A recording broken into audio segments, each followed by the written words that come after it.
자, 최근에 저희가 아시아개발은행 이야기도 했었는데 IMF도 우리나라 경제 성장률을 또 이제 내려잡았습니다. 하반기에 사실 정부에서는 반등을 좀 기대했는데 그 관측과 좀 맞지 않는 모습을 보이고 있어요.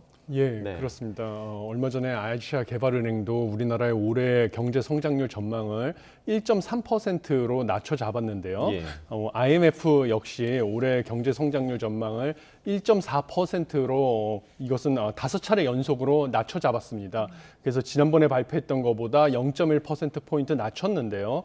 가장 큰 이유는 아무래도 우리나라의 그 수출 부진이 지속될 것으로 보이고, 그다음에 고물가와 고금리 상황 속에서 내수 소비도 침체될 것. 그다음에 수출이 부진하니까 기업들 입장에서는 고금리 상황이 지속되는 상황에서 수출이 안 되는데 투자를 늘리기가 또 어려운 상황입니다. 그래서 투자와 내수 소비도 부진하고 수출도 부진하니까 한국의 경제 성장 전망은 점점 어두워지는 상황이다.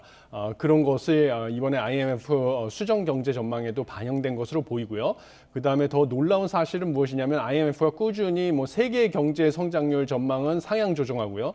미국도 성장률 전망 상향 조정, 일본도 심지어 상향 조정을 해서 일본은 한국과 달리 한국과 이 성장률 경제 성장률 전망치가 이제 동일해졌습니다. 예. 그래서 지금 한국의 그 저성장 기조가 고착화되는 것이 아니냐 하는 우려가 커지고 있는 상황이고요.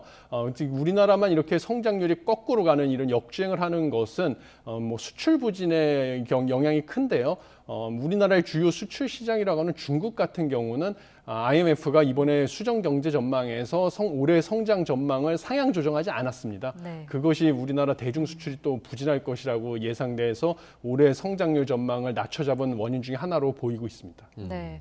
그리고 어제 또 한국은행이 2분기 GDP 성장률도 발표를 했었는데 0.6%에 그쳤습니다. 플러스 성장은 유지하긴 했는데 이걸 좀 불황형 성장이라고 봐야 되는 걸까요?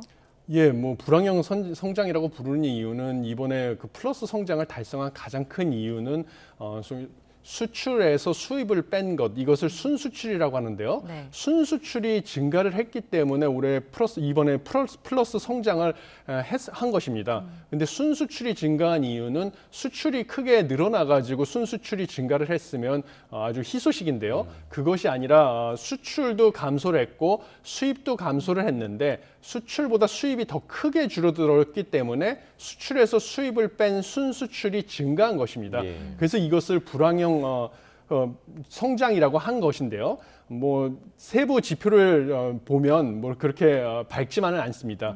왜냐하면 우리나라의 그 국내 총생산 같은 경우는 소비에다가 투자, 그다음에 정부 소비 지출 그리고 순수출을 더한 것이 국내 총생산이 되겠습니다. 네. 그런데 순수출을 제외한 나머지 모든 항목들은 다 감소를 했거든요.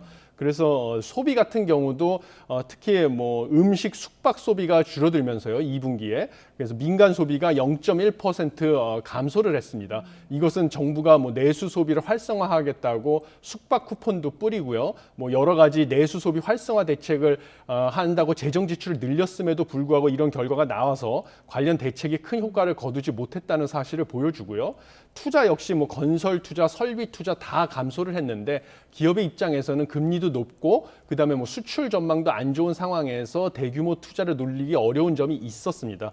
그다음에 정부 소비 지출 역시 1.9% 감소해서 22년 만에 최대 감소폭이었는데요. 네. 이것은 고물가 상황에서 정부 지출을 최소화하기 위해서 긴축적인 재정 정책을 운영하겠다는 정부의 방침에 따른 것이기 때문에 저도 이 부분에 대해서는 물가를 잡기 위해서는 어쩔 수가 없는 상황이라서요. 불가피한 측면이 있었다고 생각을 하고요. 그렇지만 중요한 것은 순수출은 플러스가 나왔지만 수입 감소한 것은 유가랑 천연가스 같은 에너지 가격이 감소한 탓이 크고요. 수출이 여전히 계속 줄어들고 있다. 이런 것을 우려할 점이다라고 생각을 하고 있습니다. 예. 네.